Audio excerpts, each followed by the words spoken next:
வணக்கம். இன்னைக்கு இந்த ராசிபலன் பார்க்கறதுக்கு முன்னாடி நான் சில விஷயங்களை சொல்லணும்.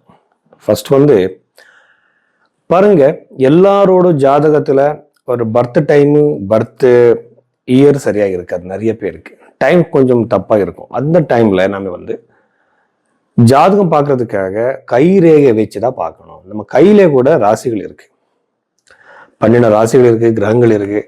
இப்போ ஃபார் எக்ஸாம்பிள் இப்ப திருமண யோகம் ஜாதகத்துல கன்ஃபார்ம் ஆயிடுச்சுன்னா, நவாம்சத்துல கன்ஃபார்ம் ஆயிடுச்சுன்னா, கை ரேகையில சுக்கிர ரேகை அந்த டைம் பீரியட்ல சேருதா, அது ரெண்டுமே நம்ம கம்பைன் பண்ணது ஆகணும். ஸோ ரெண்டு கம்பைன் பண்ணும்போது இந்த இவெண்ட் எப்போ நடக்கும்னு நம்ம ஈஸியா சொல்லிடலாம். அது விட்டுட்டு நாம நிறைய பேர் என்னென்னமோ சொல்றாங்க. ஆனா நமக்கு வேண்டியது என்ன?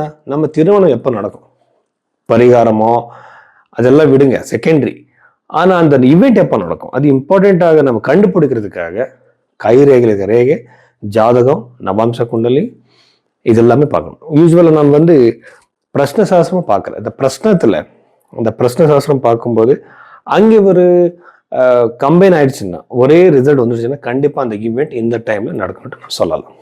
ஸோ அதுக்காக நீங்க பைரவி ஆஸ்ட்ரோல நீங்க இந்த கன்சல்டேஷன் எடுத்துக்கலாம். உங்க ஜாதகம் பார்த்து உங்க கைரேகையை பார்த்து நான் உங்க கேள்விக்கு ஒரு கரெக்டான ப்ரொடக்ஷன் நான் கொடுக்குறேன். கன்னி ராசி 2026 இந்த ஜூலை மாதத்தில் இந்த கன்னி ராசியில பிறந்தவருக்கு என்னென்ன பாசிட்டிவ் நெகட்டிவ் இருக்கு நம்ம பார்க்கலாம். கன்னி ராசியிலேருந்து டைரக்டா சப்தம பாவத்தில் இருக்கிறது சனி. இந்த சனி கிரகம் டைரக்டா லக்னத்தை பார்க்குது, ராசியை பார்க்குது. அப்படி பார்க்கும்போது யூஸ்வலா திருமணம் டிலே ஆயிடும், சரியான நேரத்துல திருமணம் நடக்காது, மேரிட்டல் லைஃப்லயே இஷ்யூஸ் வரும். மேரிட்டல் லைஃப்ல இஷ்யூஸ் வர்றது, அப்போ சண்டே, அதுக்கப்புறம் ஒரு மாதிரி டிஸ்டர்பிங்காக இருக்கும் திருமண வாழ்க்கை. இப்போ பார்த்துட்டு போனாங்க சார், இன்னும் வரலை திரும்பின்னு கேட்பாங்க நிறைய பேர். ஸோ இந்த மாதிரி ஒரு திருமணம் என்கேஜ்மெண்ட் வரைக்கும் போகாது, என்கேஜ்மெண்ட் வரைக்கும் கட் ஆகிடும். இந்த மாதிரி பிரச்சனை இருக்கு. அதுக்கு ஸ்வயம்வர பார்வதி யந்திரத்தை வச்சு நீங்க பூஜை பண்ணலாம். இந்த ஸ்வயம்வர பார்வதி யந்திரத்தை எப்படி பூஜை பண்றது, என்ன ப்ரொசீஜர்ன்ட்டு நீங்க பைரவி ஆஸ்ட்ரல் கேட்டு தெரிஞ்சுக்கோங்க.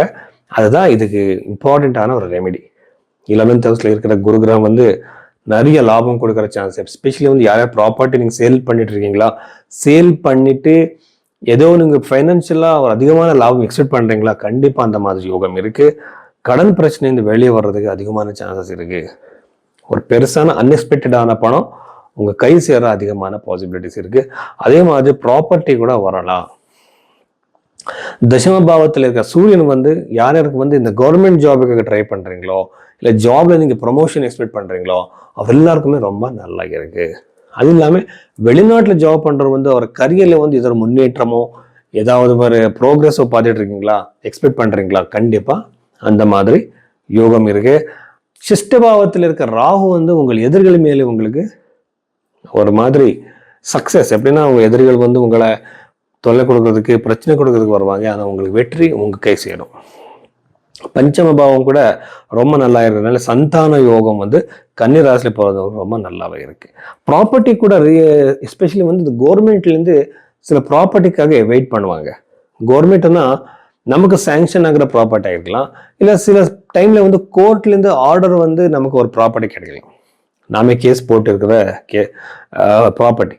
அந்த மாதிரி ஏதோ ஒரு ப்ராப்பர்ட்டி உங்களுக்கு கிடைக்கிற சான்சஸ் அதிகமாக இருக்கு இந்த கன்னி ராசியில பிறந்தவருக்கு. நவமத்தில் இருக்கிற செவ்வாய்ன்னு பார்த்தா கண்டிப்பா உங்களுக்கு பித்ராஜித சொத்து, பூர்வீக சொத்துல பிரச்சனை. அதுக்கப்புறம் உங்களுக்கு உங்க ஃபாதர்களுக்கு நடுவே சின்ன சின்ன மிஸ் அண்டர்ஸ்டாண்டிங் வர சான்சஸ் அதிகமா இருக்கு.